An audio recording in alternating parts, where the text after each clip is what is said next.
जो आक्रोश है वो चारों तरफ देखने को मिल रहा है। मैं से कहूंगी ये आक्रोश पूरी तरीके से इस बात को बयां कर रहा है कि आखिर देश की वहां अगर चश्मदीद बता रहे हैं कि हमसे पूछा गया हमारा धर्म हिंदू हो कि मुस्लिम हो, फिर गोली चलाई गई है, तो कह रहे हैं कि बीजेपी वाले इस हादसे को विज्ञापन के रूप में पेश कर रहे हैं। क्या ये जरूरी है? देखिए, भारत का स्वतंत्र नागरिक के नाते कोई कुछ भी कह सकता है, उसको मुंह में ज़बान हिलानी होती है, कोई कुछ भी बोल सकता है। लेकिन ये क्या है, गिद्ध बैठे हुए हैं। मैं इनकी तुलना गिद्धों से करूंगा जो इस तरीके की बातें करते हैं, राजनीतिक रोटियां सेकते हैं। अगर हिंदू तलवार लेकर रोडों पर उतर जाएगा तो दृश्य कुछ और होगा। हिंदू पहले पूजा प्रार्थना करता है, उसके बाद तलवार लेकर उतरता है। हमारे पास शस्त्र और शास्त्र दोनों का ज्ञान है। हम पहले शास्त्र नहीं चलाते हैं, पहले हम मांगते हैं कि भाई हमारी बातें रखो। अगर नहीं मानेगी, सरकार नहीं मानेगी, जिनको हम चुनिंदा मुखिया बना के रखे, अगर वो लोग हमारी बातें नहीं मानेंगे, उसके बाद हिंदू रोडों पर जब लेके उतरेगा तलवार, तो वो दृश्य आप देख नहीं पाएंगे, मीडिया बयान नहीं कर पाएगी कि वो दृश्य कैसा होगा। कि जो आतंकवादी हैं उनको खदेड़ देना चाहिए हिंदुस्तान से। ये जम्मू कश्मीर में जो अलगावादी हैं उनको सबको बाहर निकाल देना चाहिए, कड़े से कड़ा एक्शन होना चाहिए। जो लोग मदद कर रहे थे वो पूरा अपने आप को आगे खड़े हुए थे। उन्होंने ये कहा था कि जो पर्यटक हैं वो हमारे एक तरीके से गेस्ट हैं, हमारे ऊपर अगर गोली चलेगी हम गोली सहन कर लेंगे, लेकिन पर्यटकों को छोड़कर नहीं भागेंगे, चाहे वो होटल वाला हो, चाहे वो घोड़े वाले हो। जब एक ही नहीं है, जब एक हो ही नहीं रहे, तो ऐसे बाहर ही आकर के तो हिंदुओं को ठोकेंगे। तो ये सोच हमें बदलनी है ना। कैसे बदलेगी? ये सोच हमें ही बदलनी है। ये सोच युवा बदलेंगे, युवा बदलेंगे, आज के युवा बदलेंगे। उनके अंदर जब तक ये रहेगा जाट है, नीची कास्ट का है, ऊंची कास्ट का है, ये चीज खत्म करनी है। जब तक हिंदू के मन में ये नहीं आएगा कि हाँ हम हिंदू है, हिंदुस्तानी है, तब तक ये देश नहीं बदल सकता। नमस्कार, आप देख रहे हैं लीटिक भारत टीवी और मैं हूं आपके साथ में आस्था तिवारी। पाकिस्तान की जो कायराना हरकत है वो जग जाहिर थी, पहले से थी, लेकिन जो आतंकी हमला हुआ है, जिस तरीके से 28 हिंदुओं को चुन चुन करके मारने का जो एक घिनौना काम किया गया है, उसको लेकर के देश में उबाल है। और वो उबाल जिस तरीके से निकल रहा है वो आप यहाँ पर देख सकते हैं। वो तमाम हिंदू समाज आज सड़कों पर है और सवाल है कि आखिर कब तक हिंदुओं को इस तरीके से कायराना हरकत के तरीके मारा जाएगा। कैसे दिख रहे हैं? देखिए, आप देख ही रहे हैं कि हम तो ये ज्ञापन देना था डीएम साहब को, क्योंकि पश्चिम बंगाल में मुस्ताबाद में जो चीज़ें हो रही हैं, 30% वहाँ पर हिंदू है, 70% मुसलमान हैं। बावजूद उसके वहाँ पर सत्ता में जो बैठे हुए हैं वो कुछ नहीं बोल रहे। ममता बनर्जी संवैधानिक पद में मुख्यमंत्री हैं, वो कुछ नहीं कर रही। तो हमारा निवेदन केंद्र सरकार से ये है कि उस सरकार को तुरंत बर्खास्त किया जाए, राष्ट्रपति शासन लगाया जाए। और जहाँ विरोधी दल हैं उनके मुंह में दही जम गई है, वो वैसे बड़ी बड़ी बातें करते हैं, लेकिन जहाँ तक पश्चिम बंगाल की बात है कोई कुछ नहीं कह रहा। और परसों आपने देख लिया 2:30 बजे जो दर्दनाक हादसा हुआ है पहलगांव में, कश्मीर में। अब केंद्र सरकार कहती है, राज्य सरकार कहती है घुसपैठी आगे, पाकिस्तान से आगे, उसकी हम आलोचना करते हैं, निंदा करते हैं, लेकिन सिर्फ इस बात को कहकर सरकार नहीं बच सकती। केंद्र सरकार की पूरी जिम्मेदारी, राज्य सरकार की पूरी जिम्मेदारी है। आपके सुरक्षा बल कहाँ थे? वहाँ पर 2000 की संख्या में लोग घूम रहे हैं, वहाँ पर एक भी सुरक्षाकर्मी नहीं था। असल में बात क्या है कि 1.5-2 लाख आर्मी में पद खाली हैं कई वर्षों से, कोरोना के बाद में। ये पैसा बचाने के चक्कर में सरकारें उन पदों को नहीं भर रही हैं। अधिकारियों के पद खाली हैं और सेना में नौजवानों के पद खाली हैं। तो मेरा निवेदन आपके चैनल के माध्यम से ये है कि सरकार अविलंब उन पदों पर वैकेंसी निकाले और उनमें जवानों को लिया जाए। ठीक है, आपका जो मुद्दा है जायज है। इस घटना पर जो राजनीति हो रही है, तुच्छ राजनीति, मैं कहूंगी तुच्छ राजनीति। अखिलेश यादव कह रहे हैं कि बीजेपी वाले विज्ञापन कर रहे हैं। ये जो बयान चल रहे हैं कि वहां अगर चश्मदीद बता रहे हैं कि हमसे पूछा गया हमारा धर्म हिंदू हो कि मुस्लिम हो, फिर गोली चलाई गई है, तो कह रहे हैं कि बीजेपी वाले इस हादसे को विज्ञापन के रूप में पेश कर रहे हैं। क्या ये जरूरी है? देखिए, भारत का स्वतंत्र नागरिक के नाते कोई कुछ भी कह सकता है, उसको मुंह में ज़बान हिलानी होती है, कोई कुछ भी बोल सकता है। लेकिन ये क्या है, गिद्ध बैठे हुए हैं। मैं इनकी तुलना गिद्धों से करूंगा जो इस तरीके की बातें करते हैं, राजनीतिक रोटियां सेकते हैं। उस तरह की चीज़ें नहीं करना चाहिए। जहां तक राष्ट्र की बात होती है, जब राष्ट्र की बात आए तो जितने भी दल हैं सरकार में, चाहे क्षेत्रीय दल हों चाहे वो मेन दल हों, उनको सबको एक बैनर तले राष्ट्रीयता के अंदर, राष्ट्रीयता, जनतंत्र, क्रांति, 3 चीज़ें ऐसी होती हैं कि हम सबको इसमें अलग थलग नहीं पड़ना है, सबको एक बैनर तले आना है। लेकिन हिंदुस्तान का दुर्भाग्य ये है कि जितने भी क्षेत्रीय दल हैं या और जो राजनीतिक दल हैं जो सत्ता में नहीं हैं, वो इनके वैचारिक मतभेद तो अलग चीज़ है, इनके मनभेद बने हुए हैं जो टाइम पर टाइम टू प्रकट करते रहते हैं। जैसा अखिलेश जी ने कहा, उस चीज़ की मैं बिल्कुल आलोचना करता हूँ, निंदा करता हूँ। मैं समाजवादी परिवार से हूँ। डॉक्टर राम मनोहर लोहिया के पिताजी हमारे बड़े करीब रहे और हम लोहिया जी की वजह से, जॉर्ज फर्नांडिस, मधु लिमे, चंद्रशेखर जी की वजह से समाजवादी पार्टी के हम नोएडा विधानसभा के प्रेसिडेंट भी रहे। लेकिन सिर्फ अखिलेश जी की बातों से कोई नेताजी अभी है नहीं। हम राजा भैया के साथ हैं फिलहाल। तो मैं उनकी जो आपने बात बताई है उसकी निंदा करता हूं और प्रभु से ये निवेदन करूंगा, प्रभु से ये प्रार्थना करूंगा कि उनको सद्बुद्धि आए। कब देश एकजुट होगा? कब तक ऐसे हिंदू जो है हिंदुस्तान में रह करके इस तरीके की चीजें देखने को? मैं हिंदू सुरक्षा सेवा संघ से अजय सिंह चौहान, जिला अध्यक्ष। श्री श्री 1008 राजू दास जी महाराज जी का संगठन है। मैं आज विज्ञापन देने आया हूँ जो बांग्लादेश में अत्याचार हो रहे हैं, जो कि हिंदुओं के घर तोड़े जा रहे हैं, मंदिर तोड़े जा रहे हैं, माँ बहनों की इज्जत लूटी जा रही है, दिन दहाड़े सब कुछ हो रहा है। प्रशासन वहाँ की हाथ पे चूड़ियाँ पहन के बैठी, क्या कर रही है प्रशासन?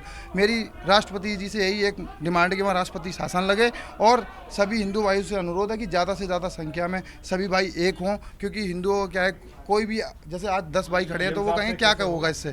तो सभी भाइयों से यही अनुरोध है कि सभी भाई ज़्यादा से ज़्यादा संख्या में विज्ञापन दें और जाके धरना दें, और मोदी जी से यही अनुरोध है कि हम उनके साथ हैं, वो अपनी कार्रवाई करें, ऐसे अत्याचार नहीं। इस तरीके से ज्ञापन देने से, सड़कों पर आने से, जय श्री राम के नारे लगा देने से, हम हिंदू तुम्हारे साथ हैं, इस तरीके की बातें करने से हिंदू एकजुट हो जाएगा?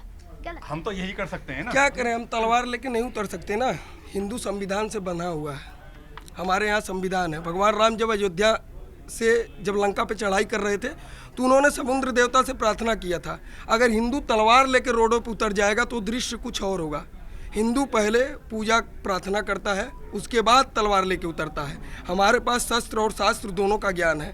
हम पहले शास्त्र नहीं चलाते हैं, पहले हम मांगते हैं कि भाई हमारी बातें रखो। अगर नहीं मानेगी सरकार, नहीं मानेगी, जिनको हम चुनिंदा मुखिया बना के रखे हैं, अगर वो लोग हमारी बातें नहीं मानेंगे, उसके बाद हिंदू रोडों पे जब लेके उतरेगा तलवार तो वो दृश्य आप देख नहीं पाएंगी, मीडिया बयान नहीं कर पाएगी कि वो दृश्य कैसा होगा। आपने माँ भवानी का रूप देखा ना, चामुंडा का रूप देखा है ना, आपने राम जी का वो रूप देखा हो जब उन्होंने रावण का संहार किया था, तो ऐसा ही कुछ दृश्य दिखाई। देखिए, जो आक्रोश है वो चारों तरफ देखने को मिल रहा है। से कहोगे ये आक्रोश पूरी तरीके से इस बात को बयान कर रहा है कि आखिर देश में कब तक इस तरीके की आतंकी घटना होती रहेगी और कब इससे निदान मिलेगा, क्योंकि बंगाल की बात हो या फिर कोई भी बात हो, सवाल यह है कि देश कब एकजुट होगा। ये जो पूरा जो आक्रोश है वो आप देख सकते हैं, पूरी तरीके से हर एक व्यक्ति मुर्दाबाद के नारे हैं। भारत माता की, भारत माता की। पहलगाम में जो निर्मम हत्या हमारे पर्यटकों की गई है, उसमें भारत सरकार को एक्शन लेना चाहिए और पाकिस्तान को के जो आतंकवादी हैं उनको खदेड़ देना चाहिए हिंदुस्तान से। ये जम्मू कश्मीर में जो अलगाववादी हैं उनको सबको बाहर निकाल देना चाहिए, कड़े से कड़ा एक्शन होना चाहिए। और 5 जो बड़े सीएस की बैठक में फैसले लिए गए हैं, जिसमें कहा गया वाटर स्ट्राइक हुई है और उसके साथ में अगर देखा जाए तो पूरी तरीके से 48 घंटे का समय दिया गया है कि बोरिया बिस्तर जितने भी पाकिस्तानी यहाँ भारतीय यहाँ पर रह रहे पाकिस्तान जाओ। ये फैसला कैसे देख रहे हैं? बिल्कुल सही करा गया है फैसला। इस चीज़ से ही हम आगे की रणनीति बनाएंगे कि पाकिस्तान बिल्कुल हमारा विरोधी देश है, जो हमारा कोई भाईचारा किसी प्रकार का मानता नहीं है, तो उनसे हमारे बिल्कुल संबंध किसी प्रकार के नहीं रहने चाहिए। और जो भी लोग भी हमारे हिंदुस्तान में रह रहे हैं पाकिस्तान में, वो यहाँ से जाएं और हमें शांति प्रिय रहने दें। ऐसा हमला पिछले साल भी शिवकोटी में हुआ था, जब बस के ऊपर आतंकवादी ने हमला करा। ये हमला इतने लोग वहाँ घूमने गए हुए थे, इनके साथ इतना बुरा करा गया उन्हें। ऐसे लोग यहाँ से देश से जाने चाहिए, उस देश से हमारा कोई संबंध रहना चाहिए ना, उसे हमें कुछ। ये है ना कि जिस तरीके से तुम हिंदू हो, तुम मुस्लिम हो, अच्छा तुम हिंदू हो तो तुमको ठोकेंगे, ये जो चीज़ है जो चल रही है। जो ये योगी जी का नारा था, हिंदू बटोगे तो कटोगे, ये बिल्कुल सही है। हमें जात, गुजर, जाट, चमार, हम कुछ नहीं है, हम सब हिंदू हैं। जब हम एक साथ रहेंगे तो हमारी ताकत होगी। जैसे जब हमारे 4 उंगली हैं, जब ये मजबूत हो गए, जब बनता है तो जब मजबूत है हमें, इसलिए हमें अलग नहीं, हमें एक साथ रहना, एकजुट होकर।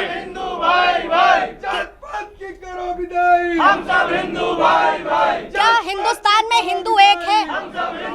सच बताइएगा एकदम। आज की डेट में हिंदू एक नहीं है, पर जो ये चीजें हुई हैं, इनसे हमें एक होना पड़ेगा और हमें एकजुट होकर इनके खिलाफ लड़ाई लड़नी पड़ेगी। लेकिन कैसे एक होगा? सवाल तो देखिए, वो लोग खुद बंगाल को लेकर के यहाँ पर आए कि जिस तरीके से बंगाल में हिंदुओं का पलायन हो रहा है। जब एक ही नहीं है, जब एक हो ही नहीं रहे, तो ऐसे बाहर ही आकर के तो हिंदुओं को ठोकेंगे ही तो ना। ये सोच हमें बदलनी है ना। कैसे बदलेगी ये सोच? हमें ही बदलनी है। ये सोच युवा बदलेंगे, युवा बदलेंगे, आज के युवा बदलेंगे। उनके अंदर जब तक ये रहेगा जाट है, नीची कास्ट का है, ऊंची कास्ट का है, ये चीज खत्म करनी है। जब तक हिंदू के मन में ये नहीं आएगा कि हाँ हम हिंदू है, हिंदुस्तानी है, तब तक ये देश नहीं बदल सकता। और जो राजनीति हो रही है इस मुद्दे पे, अखिलेश यादव कह रहे हैं बीजेपी वाले विज्ञापन कर रहे हैं, चश्मदीद तो गलत बता रहे हैं। तो राजनीति जो कर रहे हैं वो तो अपने हिसाब से कर रहे हैं। जो जो भी कुछ कोई बोल रहा है वो अपने हिसाब से बोल रहा है, पर मेरे कहने का मतलब ये है, जब तक हिंदू नहीं होगा, हिंदुस्तान में रहने वाला हिंदू नहीं होगा, जात पात और धर्म को नहीं छोड़ेगा, तब तक ये देश ना तो आगे बढ़ेगा और तब तक ये हमले होते रहेंगे। तो हमारी लड़ाई इस हिंदुओं से है, हिंदुओं से भी है कि हमें एकजुट होके रहना है, हमें धर्म जात पात में नहीं बंटना है, सबको एकजुट होके लड़ना है। लेकिन जो 5 अहम फैसले लिए गए उसको कैसे देख रहे हैं? वाटर स्ट्राइक से वाकई पाकिस्तान की कमर टूटेगी? लग रहा है इससे कुछ होने वाला है, हल निकले वाला है? देखिए, जो आक्रोश है हिंदुस्तान में, ये जो 5 निर्णय आप बता रहे हैं, अब पूरे देश की जो निगाहें हैं वो सरकार के निर्णयों पर है। हाँ। हमारी मुख्य लड़ाई आतंकवाद से है। आतंकवाद की जड़ें जो इतनी गहरी पनप चुकी हैं, सरकार को सख्त रूप अपनाते हुए उस पर कार्रवाई करनी चाहिए। हमें आतंकवाद से लड़ना है, आतंकवादियों से लड़ना है, उस पर सरकार क्या सख्त कार्रवाई कर सकती है, पूरा देश सरकार के साथ खड़ा हुआ है। सवाल देखिए यहाँ पर ये भी है, कहते हैं कि आतंक का कोई धर्म नहीं होता, बचपन से लेकर के आज तक यही बात समझ के आए, लेकिन आतंक ये जानते हैं कि तुम हिंदू हो कि तुम मुसलमान हो तभी ठोकेंगे। देखिए, ऐसा है, कुछ चीज़ें ऐसी हैं जिस पर हमें राजनीति, हमें और आपको, क्योंकि आप जो है लोकतंत्र का चौथा स्तंभ हैं और हम पढ़े लिखी संस्था के पढ़े लिखे लोग हैं, हमें कुछ चीज़ों को राजनीति से दूर रखना चाहिए। हमें ये भी सोचना चाहिए कि जब वहाँ जो लोग मदद कर रहे थे वो भी किसी धर्म विशेष के ही थे। उन लोगों ने, मैंने कल न्यूज़ पर देखा था कि आई विटनेस ने भी ये लोग बातें कही थी, आई विटनेस ने भी ये बातें कही थी, आई विटनेस ने भी ये बातें कही थी कि वहाँ जो लोग मदद कर रहे थे वो पूरा अपने आप को आगे खड़े हुए थे। उन्होंने ये कहा था कि जो पर्यटक हैं वो हमारे एक तरीके से गेस्ट हैं, हमारे ऊपर अगर गोली चलेगी हम गोली सहन कर लेंगे, लेकिन पर्यटकों को छोड़ के नहीं भागेंगे, चाहे वो होटल वाला हो, चाहे वो घोड़े वाले हो, चाहे वो गाड़ी वाले हो। वहां पर मारे गए हैं, सही है, जब आतंकियों से एक अन्य दूसरा व्यक्ति जो हमारे दूसरे धर्म विशेष के लोग थे वो भी वहाँ शहीद हुए हैं, वो भी वहाँ मरे हैं, उनको भी गोली का सामना करना पड़ा है। तो इससे तय होता है जो आतंकवादी है वास्तव में उनका कोई धर्म नहीं होता। आतंकवाद से और आतंकवादियों से हमें निपटना है। आप देखिए कि हिंदुस्तान में पहली बार ऐसा हुआ जब कश्मीर को पूरी तरीके से लोगों ने बंद कर दिया। वो किसके लिए, वो किस लिए, वो सब लोग एक हैं। बहुत बहुत धन्यवाद। तो सवाल जो है वो लगातार यही बना हुआ है कि आखिर ये चीजें कब रुकेंगी, कब थमेंगी। इसको लेकर के हर एक व्यक्ति यहाँ पर पहुंचा, चाहे वो उन सारी चीजों को लेकर के, आप देख सकते हैं जो शोर है, जो आक्रोश है, वो साफ तौर पर देखने को मिल रहा है। और सवाल ये है कि आखिर ये चीजें कब रुकेंगी, कब थमेंगी, क्योंकि जो आक्रोश, जो जिहाद के नाम पर जो ये आतंक, जो पाकिस्तान की तरफ से ये जो कायराना हरकत की गई, हालांकि सरकार ने जो 5 अहम फैसले लिए हैं वो कितना असर डालेंगे ये आने वाले वक्त में बताएगा, लेकिन आज ये जनता है वो बदला चाहती है। फिलहाल तब तक के लिए बने रहे लिटिल भारत टीवी पर। वीडियो जर्नलिस्ट आज के साथ।